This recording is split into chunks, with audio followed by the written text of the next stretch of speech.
ನಮಸ್ತೆ ಪ್ರಿಯ ವಿದ್ಯಾರ್ಥಿಗಳೇ, ಕಳೆದಂತ ಅವಧಿಯೊಳಗಡೆ ನೀವೇನು ಮಾಡಿ 6 ಪಾಠಗಳ ಬಗ್ಗೆ ತಿಳಿದುಕೊಂಡ್ರೆ.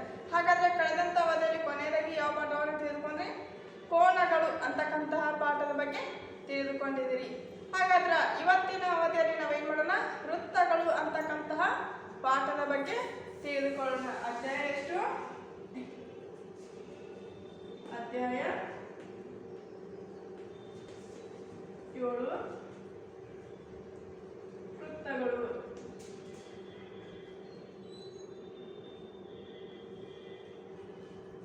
ಇವತ್ತಿನ ಅವಧಿಯಲ್ಲಿ ನಾವು ಯಾವುದ್ರ ಬಗ್ಗೆ ತಿಳಿದುಕೊಳ್ಳೋಣ? ವೃತ್ತಗಳು ಅಂತಕ್ಕಂತಹ ಪಾಠದ ಬಗ್ಗೆ ತಿಳಿದುಕೊಳ್ಳೋಣ. ವೃತ್ತಗಳು ಅಂದ ತಕ್ಷಣ ನಮಗೆ ಸಾಮಾನ್ಯವಾಗಿ ಯಾವುದನ್ನು ನೆನಪಿಸ್ಕೊಳ್ತೀವಿ? ಸಾಮಾನ್ಯವಾಗಿ ಸಿಗ್ತಕ್ಕಂತಹ ವೃತ್ತದಲ್ಲಿ ಸಿಗ್ತಕ್ಕಂತಹ ನಮಗೆ ವಸ್ತುಗಳನ್ನು ಯಾವುದನ್ನು ನೆನಪಿಸ್ಕೊಳ್ತೀವಿ ನಾವು? ನಮ್ಮಲ್ಲಿರ್ತಕ್ಕಂತಹ ವೃತ್ತಾಕಾರದ ವಸ್ತುಗಳು ಯಾವಂದ್ರೆ ಬಳೆ, ತಟ್ಟೆ, ನಾಣ್ಯಗಳು. ಇವೇನ ನಮ್ಮಲ್ಲಿ ಸಿಗ್ತಕ್ಕಂಥ ವೃತ್ತಾಕಾರದಲ್ಲಿ ಸಿಗ್ತಕ್ಕಂಥ ವಸ್ತುಗಳು. ಬಳೆ, ತಟ್ಟೆ ಮತ್ತು ನಾಣ್ಯ. ಇವುಗಳಿಂದ ಏನ್ ಮಾಡ್ತೀವಿ ನಾವು? ವೃತ್ತಗಳ ಎಳೆಯೋದಕ್ಕೆ ಅಂದ್ರ ನಮ್ಮಲ್ಲಿ ವೃತ್ತಾಕಾರದಲ್ಲಿ ಸಿಗ್ತಕ್ಕಂಥ ವಸ್ತುಗಳನ್ನ ಯಾವುದನ್ನು ನೋಡ್ತೀವಿ ನಾವು? ಬಳೆ, ತಟ್ಟೆ, ನಾಣ್ಯಗಳು. ಇತರಂತೆ ಸಹಿತ ಇನ್ನೂ ಹಲವಾರು ವಸ್ತುಗಳು ಸಹಿತ ನಮ್ಗೆ ವೃತ್ತಾಕಾರದಲ್ಲಿ ಏನಾಗ್ತಾವ? ಸಿಗ್ತಾವ. ಇವುಗಳನ್ನ ಬಳಸಿ ವೃತ್ತಗಳನ್ನ ಒಂದ್ಸಲ ಎಳಿತಾವ.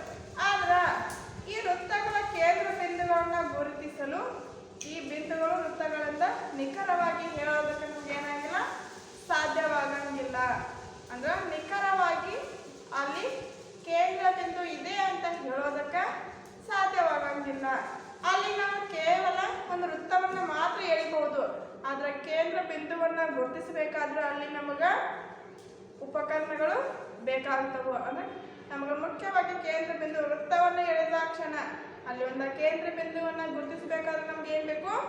ಒಂದು ಕೈವಾರವನ್ನ ತೆಗೆದುಕೊಂಡ ವೃತ್ತ ಎಳೆದಾಗ ಆಗ ಮಾತ್ರ ನಮ್ಗೆ ಏನ್ ಸಿಗ್ತೈತಿ? ಒಂದು ಕೇಂದ್ರ ಬಿಂದು ಇದ್ದ ಸಿಗ್ತೈತಿ.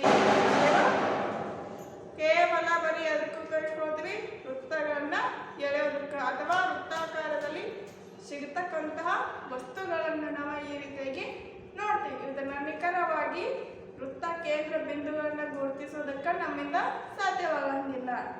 ಅಲ್ಲಿ ಮಾತ್ರ ಇವುಗಳನ್ನ 1 ಸೆಂಟಿಮೀಟರ್, 2.5 ಸೆಂಟಿಮೀಟರ್ ಈ ರೀತಿಯಾಗಿ ನಾವು ವೃತ್ತಗಳನ್ನ ಎಳಿಬೇಕಾದ್ರೆ ಅಲ್ಲಿ ನಾವು ಏನ್ ಮಾಡಬೇಕು? ಕೈವಾರವನ್ನ ಮತ್ತು ಅಳತೆ ಪಟ್ಟಿಯನ್ನ ತೆಗೆದುಕೊಂಡ ವೃತ್ತಗಳನ್ನ ರಚನೆಯನ್ನ ಮಾಡಬೇಕು. ಅಂದ್ರೆ ಜಾಮಿತಿ ಉಪಕರಣ ಪೆಟ್ಟಿಗೆಗಳ ಬಗ್ಗೆ ಇವಾಗ ತಿಳ್ಕೊಳ್ಳೋಣ. ಅಂದ್ರೆ ಜಾಮಿತಿ ಉಪಕರಣ ಪೆಟ್ಟಿಗೆಯಲ್ಲಿ ಯಾವ ಅಲ್ಲಿ ನಮಗ ಸಾಮಗ್ರಿಗಳು ಸಿಗ್ತಾವು.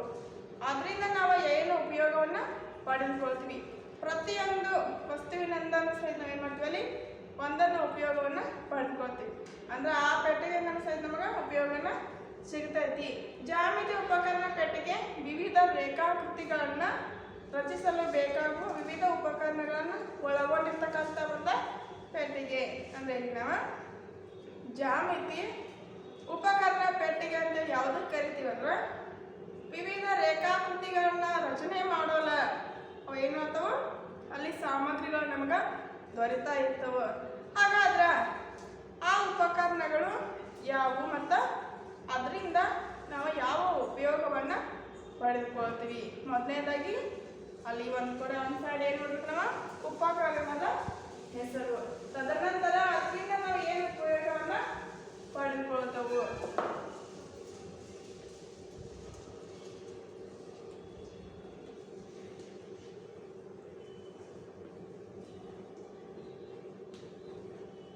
ಒಂದ್ ಕಡೆ ಏನ್ ಮಾಡ್ಬೇಕು? ಉಪಕರಣದ ಹೆಸರು. ತದನಂತರ ಆ ಉಪಕರಣದಿಂದ ಯಾವ ಉಪಯೋಗವನ್ನ ಪಡೆದುಕೊಳ್ತೀವಿ?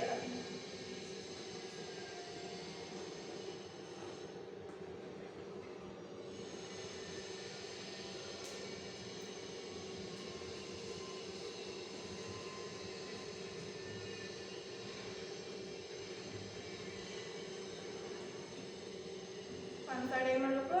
ಉಪಕರಣದ ಹೆಸರನ್ನ ಬರೆದುಕೊಂಡ ತದನಂತರ ಇನ್ನೊಂದು ಸೈಡ್ ಉಪಕರಣದ ಉಪಯೋಗಗಳು.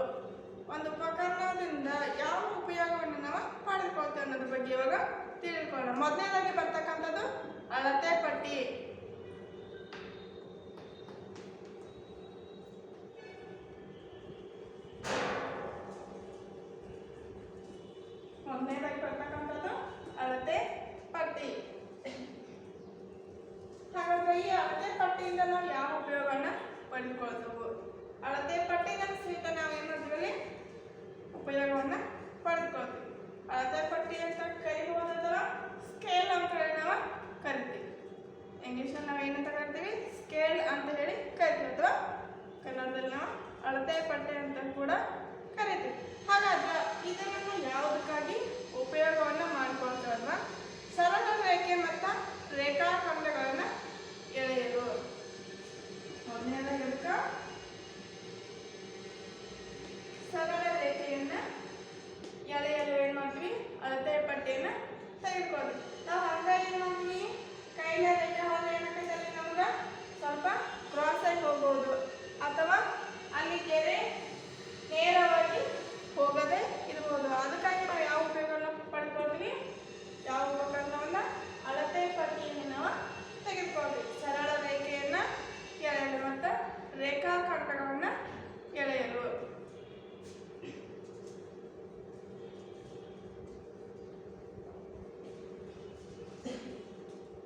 ಎರಡನೇದಾಗಿ ಅವರ ರೇಖಾಖಂಡಗಳನ್ನು ಎಳೆಯಲು.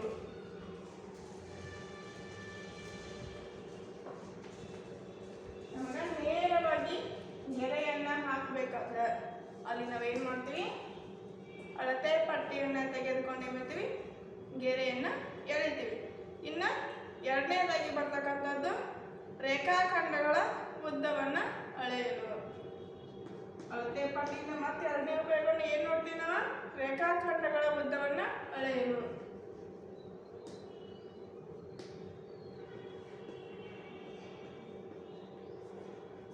ರೇಖಾಖಂಡಗಳ ಉದ್ದವನ್ನು ಅಳೆಯಲು. ಈ ಅಳತೆ ಪಟ್ಟಿಯನ್ನು ಉಪಯೋಗಿಸಿಕೊಳ್ಳುತ್ತೇವೆ. ಮೊದಲನೇದಾಗಿ ಅದಕ್ಕೆ ಸರಳ ರೇಖೆಯನ್ನು ಎಳೆಯಲು, ತದನಂತರ ರೇಖಾಖಂಡಗಳನ್ನು ಎಳೆಯಲು ಸಹಿತ ಏನು ಮಾಡ್ತೀವಿ ನಾವು? ಅಳತೆ ಪಟ್ಟಿಯನ್ನು ಗುರುತಿಸ್ಕೊಳ್ತೀವಿ. ಇನ್ನು ಎರಡನೇದಾಗಿ ಅದೇ ಅಳತೆ ಪಟ್ಟಿಯಿಂದ ಎರಡನೇ ಉಪಯೋಗ ಎದಕ್ಕೆ ಮಾಡ್ಕೊಳ್ತೀವಿ? ರೇಖಾಖಂಡಗಳ ಉದ್ದವನ್ನು ಅಳೆಯಲು. ಅಲ್ಲಿ ಸೆಂಟಿಮೀಟರ್ಗಳನ್ನ ಕೊಟ್ಟಿರ್ತಾರೆ. ನಮ್ಗೆ ಎಷ್ಟು ಸೆಂಟಿಮೀಟರ್ ಬೇಕು ಅನ್ನೋದ್ರ ಬಗ್ಗೆ ತಿಳಿದುಕೊಳ್ಳೋದಕ್ಕೂ ನಾವೇನು ಮಾಡ್ತೀವಿ?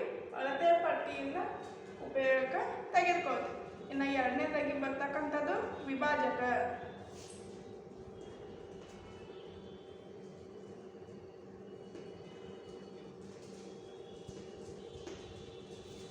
ನಮ್ಮ ಹತ್ರ ಏನಿರ್ತೈತಿ? ಪ್ರತಿಯೊಬ್ಬರ ಹತ್ರನೂ ಸಹಿತ ಗಣಿತವನ್ನು ಕಲಿಬೇಕಾದ್ರೆ ಪ್ರತಿಯೊಬ್ಬರ ಹತ್ರ ಇರ್ತೈತಿ ಜಾಮೆಟ್ರಿ ಬಾಕ್ಸ್ ಅನ್ನೋದ ಇರ್ತೈತಿ. ಅಂದ್ರೆ ನೀವು ಅದಕ್ಕೆ ಏನಂತಾರೆ ಇನ್ನೊಂದ್ರಲ್ಲಿ ಕಂಪಾಸ್ ಅಂತ ಹೇಳಿ ಕರಿತೈತಿ. ಆ ಜಾಮೆಟ್ರಿ ಬಾಕ್ಸ್ನಲ್ಲಿ ಎಲ್ಲ ವಸ್ತುಗಳು ಇರ್ತವೆ. ಗಣಿತದಲ್ಲಿ ಬಳಕೆಗೆ ಬರ್ತಕ್ಕಂತಹ ಪ್ರತಿಯೊಂದು ಉಪಕರಣ ಸಹಿತ ಆ ಜಾಮೆಟ್ರಿ ಬಾಕ್ಸ್ನಲ್ಲಿ ಏನಿರ್ತಾವೋ ಆ ವಸ್ತುಗಳು ಇರ್ತಾವೆ. ಅದ್ರ ಪರಿಚಯ ಸಹಿತ ನಿಮಗೆ ಇರ್ತೈತಿ.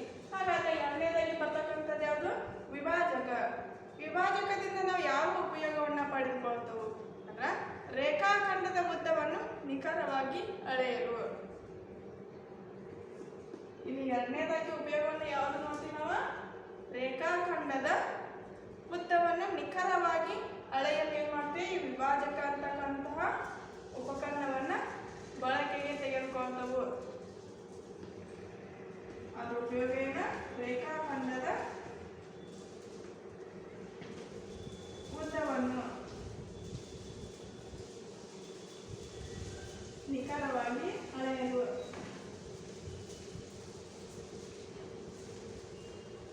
ಈ ರೇಖಾಖಂಡದ ಉದ್ದವನ್ನು ನಿಖರವಾಗಿ ಅಳೆಯಲು ಏನು ಮಾಡ್ತೀವಿ?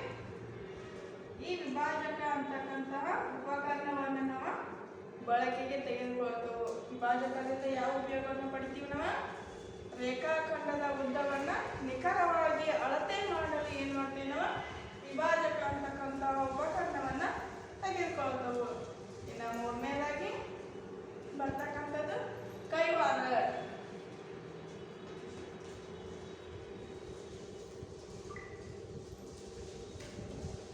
ಕೈವಾರ ಅಥವಾ ಇನ್ನೊಂದು ಅರ್ಥದಲ್ಲಿ ಅವ್ರಿಗೆ ಏನಂತ ಕರಿತೀವಿ?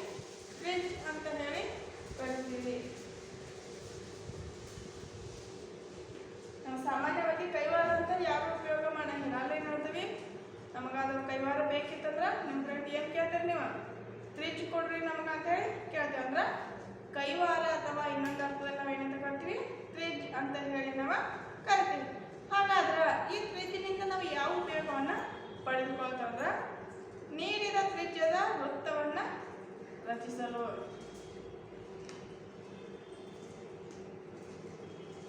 ನೀಡಿದ ತ್ರಿಜ್ಯದ ವೃತ್ತವನ್ನು ರಚಿಸಲು.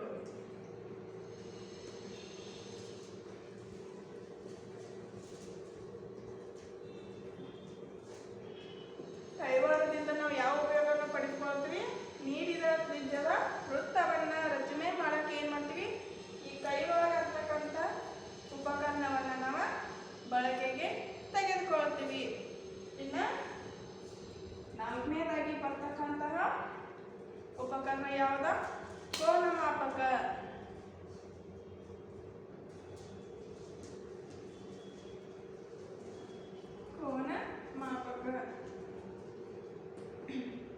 ಕೋನಮಾಪಕ ಇದನ್ನ ನೀವು ಕೋನಗಳು ಅಂತಕ್ಕಂಥ ಪಾಠ ಹೇಳುವಾಗ ಈ ಕೋನಮಾಪಕವನ್ನು ಉಪಯೋಗಿಸಿ ನೀವೇನು ಮಾಡ್ತೀರಿ, ಕೋನಗಳ ರಚನೆಯನ್ನ ಮಾಡಿರ್ತೀವಿ. ಅಲ್ಲಿ ಕೋನಗಳಲ್ಲಿ ಸಹಿತ ನೋಡ್ತೀವಿ, ವಿಧಗಳನ್ನ ನೋಡ್ತೀವಿ. ಲಘು ಕೋನ, ಸಮಕೋನ, ಏನು ಮಾಡ್ತೀವಿ ನಾವು ಕೋನಗಳ ಅಲ್ಲಿ ಏನು ಮಾಡ್ತೀವಿ, ಭಾಗಗಳನ್ನು ನೋಡ್ತೀವಿ ಅಥವಾ ಅಲ್ಲಿಯ ವಿಧಗಳನ್ನು ಸಹಿತ ನೀವೇನು ಮಾಡ್ತೀವಿ ಕಳೆದಂಥ ಅವಧಿ ಒಳಗಡೆ ತಿಳಿಸ್ತೀವಿ. ಆದರೆ ಕೋನಮಾಪಕನ ಸಹಿತ ನೀವು ಅಲ್ಲಿ ಕೋನಗಳನ್ನ ರಚನೆ ಮಾಡಲು ಏನು ಮಾಡಿದಿರಿ, ನಿಮ್ಮ ಬಳಕೆಗೆ ತೆಗೆದುಕೊಂಡರಿ. ಆ ಕೋನವನ್ನು ರಚನೆ ಮಾಡಬೇಕಾದ್ರೆ ಕೋನಮಾಪಕಗಳು ಬೇಕಾಗುತ್ತವೆ. ಇದನ್ನು ನಾವು ಯಾವುದಕ್ಕಾಗಿ ಉಪಯೋಗ ಮಾಡ್ಕೊಳ್ತೇವೆ ಅಂದ್ರೆ ಕೋನವನ್ನು ಅಳೆಯಲು.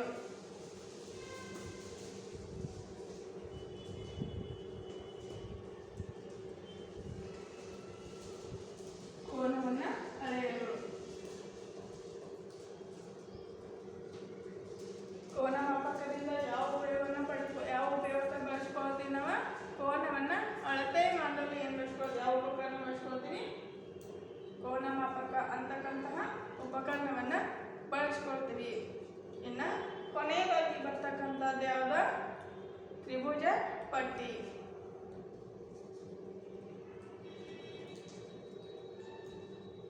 ಕೊನೆಯದಾಗಿ ಬರ್ತಕ್ಕಂಥದ್ದು ಯಾವುದು, ತ್ರಿಭುಜ ಪಟ್ಟಿ.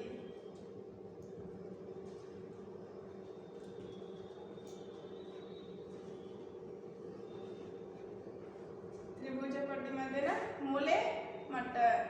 ಇಲ್ಲಿ ತ್ರಿಭುಜ ಪಟ್ಟಿ ಅಂದ್ರೆ ಬೇರೆ, ಮತ್ತು ಅದರ ನಂತರ ಮೂಲೆ ಮಟ್ಟ.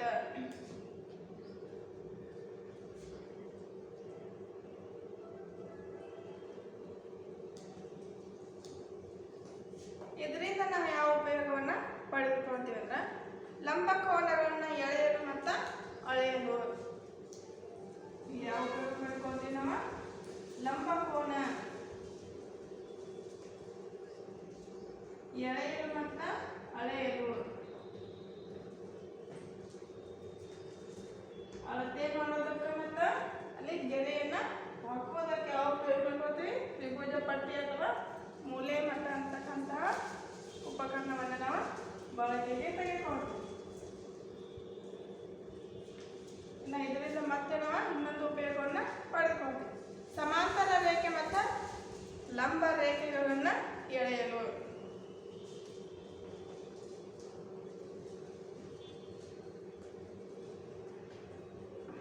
ಸಮಾಂತರ ರೇಖೆ ಮತ್ತು ಲಂಬ ರೇಖೆಗಳನ್ನು ಎಳೆಯಲು.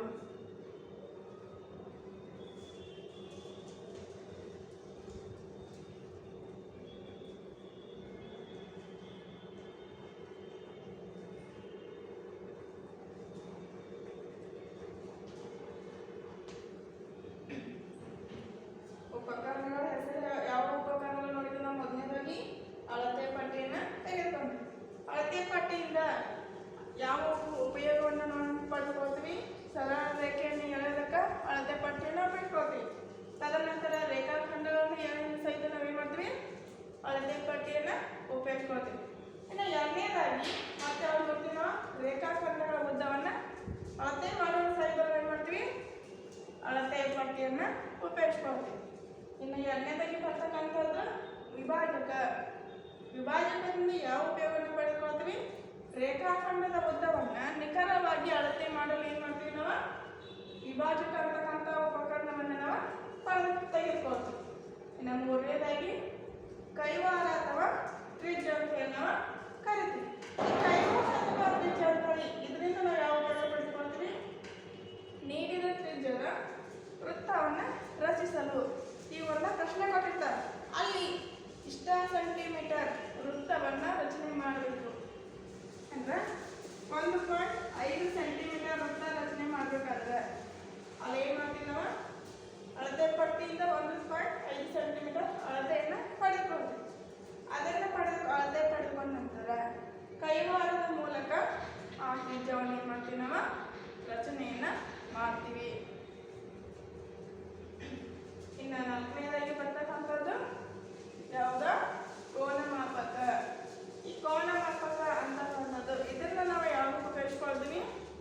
ಕೋನಗಳನ್ನು ಅಳತೆ ಮಾಡಲು ಅಂದ್ರೆ ಕೋನಗಳನ್ನ ಅಳತೆ ಮಾಡಲು ಕೋನಮಾಪಕವನ್ನು ನಾವು ಉಪಯೋಗಿಸ್ಕೊಳ್ತೀವಿ.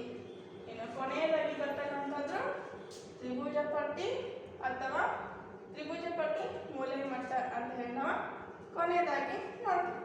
ಅಲ್ಲಿ ನಾವು ಯಾವ ಉಪಯೋಗವನ್ನು ಪಡೆದುಕೊಳ್ತೀವಿ? ಲಂಬಕೋನ ಎಳೆಯಲು ಮತ್ತು ಅದನ್ನು ಅಳತೆ ಮಾಡಲು ಅಂದ್ರೆ ಗೆರೆಯನ್ನು ನಾವು ಏನು ಮಾಡ್ತೀವಿ ಹಾಕಬೇಕಾದ್ರೆ ಅಲ್ಲಿ ಏನು ಮಾಡ್ತೀವಿ ನಾವು ಅಳತೆ ಪಟ್ಟಿಯನ್ನು ಉಪಯೋಗಿಸ್ಕೊಳ್ತೀವಿ. ಅಥವಾ ಅಲ್ಲಿ ಗೆರೆಯನ್ನು ಎಳಿಬೇಕಾದ್ರೂ ಸಹಿತ ತ್ರಿಭುಜ ಪಟ್ಟಿ ಅಥವಾ ಮೂಲೆ ಮಟ್ಟವನ್ನು ಬಳಕೆಗೆ ತೆಗೆದುಕೊಂಡ ಅದನ್ನು ಲಂಬಕೋನವನ್ನು ಎಳೆಯಲು ಮತ್ತು ಅಳೆಯಲು ಅಳತೆ ಮಾಡಲು ಸಹಿತ ಉಪಯೋಗಿಸ್ಕೊಳ್ತೀವಿ. ತದನಂತರ ಅದನ್ನು ತಗೊಂಡು ಏನು ಮಾಡ್ತೀವಿ ನಾವು ಗೆರೆ ಹಾಕೋದಕ್ಕೂ ಸಹಿತ ಉಪಯೋಗಿಸ್ಕೊಳ್ತೀವಿ. ಇನ್ನು ಸಮಾಂತರ ರೇಖೆ ಮತ್ತು ಲಂಬಕೋನಗಳನ್ನು ಎಳೆಯಲು ಈ ಸಮಾಂತರ ರೇಖೆಗಳನ್ನು ಎಳೆಯಲು ಸಹಿತ ನಾವೇನು ಮಾಡ್ತೀವಿ ಉಪಯೋಗಿಸ್ಕೊಳ್ತೀವಿ. ತದನಂತರ ಲಂಬ ರೇಖೆಗಳನ್ನು ಎಳೆಯಲು ಸಹಿತ ಏನು ಮಾಡ್ತೀವಿ ನಾವು ತ್ರಿಭುಜ ಪಟ್ಟಿ ಅಥವಾ ಮೂಲೆ ಮಟ್ಟ ಅಂತಕ್ಕಂಥ ಉಪಕರಣವನ್ನು ನಾವೇನು ಮಾಡ್ತೀವಿ ಎಳೆದುಕೊಳ್ತೀವಿ. ಇನ್ನು ವೃತ್ತ ಕೇಂದ್ರ ಎಂದರೇನು? ವೃತ್ತ ಕೇಂದ್ರನ ನಾವು ಯಾವುದಕ್ಕಾಗಿ ವೃತ್ತ ಕೇಂದ್ರ ಅಂತ ಕರಿತೀವಿ ಅಂದ್ರೆ ಒಂದು ಆವೃತ್ತ ಸಮತಲಾಕೃತಿ ಅಂದ್ರೆ ವೃತ್ತ ಅಂತಕ್ಕಂಥದ್ದು ಆವೃತ್ತಿಯ ಒಂದು ಸಮತಲಾಕೃತಿ. ವೃತ್ತದ ಎಲ್ಲ ಬಿಂದುಗಳು ಸಮತಲದ ಒಂದು ನಿರ್ದಿಷ್ಟ ಬಿಂದುವಿನಿಂದ ಸಮಾನ ದೂರದಲ್ಲಿವೆ. ಇದನ್ನು ನೀಡಿದ ನಿರ್ದಿಷ್ಟ ಬಿಂದುವನ್ನು ವೃತ್ತ ಕೇಂದ್ರ ಅಂತ ಹೇಳಿ ನಾವು ಕರಿತೀವಿ. ಅಂದ್ರೆ ನಿರ್ದಿಷ್ಟವಾಗಿ ಹೊಂದಿರತಕ್ಕಂಥ ಬಿಂದುವನ್ನು ನಾವೇನಂತ ಕರಿತೀವಿ ವೃತ್ತ ಕೇಂದ್ರ ಅಂತ ಹೇಳಿ ನಾವು ಕರಿತೀವಿ. ವೃತ್ತ ಅಂತಕ್ಕಂಥದ್ದು ಒಂದು ಆವೃತ್ತ ಸಮತಲಾಕೃತಿ ಅಂದ್ರೆ ವೃತ್ತ ಅಂತಕ್ಕಂಥದ್ದು ಆವೃತ್ತಿಯ ಒಂದು ಸಮತಲಾಕೃತಿ. ಆದ ವೃತ್ತದ ಎಲ್ಲ ಬಿಂದುಗಳು ಸಮತಲದ ಒಂದು ನಿರ್ದಿಷ್ಟ ಬಿಂದುವಿನಿಂದ ಸಮಾನ ದೂರದಲ್ಲಿರ್ತವೆ. ಅಂದ್ರೆ ಸಮತಲದ ಒಂದು ನಿರ್ದಿಷ್ಟ ಬಿಂದುವಿನಿಂದ ಸಮಾನ ದೂರದಲ್ಲಿ ಇರ್ತವೆ. ಪ್ರತಿಯೊಂದನ್ನು ಸಹಿತ ಏನಿರ್ತಾವೆ ಸಮಾಂತರವಾಗಿ ಸಮಾನ ದೂರದಲ್ಲಿ ಏನಿರ್ತಾವೆ ಒಂದು ಬಿಂದು ಇರ್ತವೆ. ಈ ನಿರ್ದಿಷ್ಟ ಬಿಂದುವನ್ನು ನಾವೇನಂತ ಕರಿತೀವಿ ವೃತ್ತ ಕೇಂದ್ರದ ಬಿಂದು ಅಂತ ಹೇಳಿ ನಾವು ಕರಿತೀವಿ.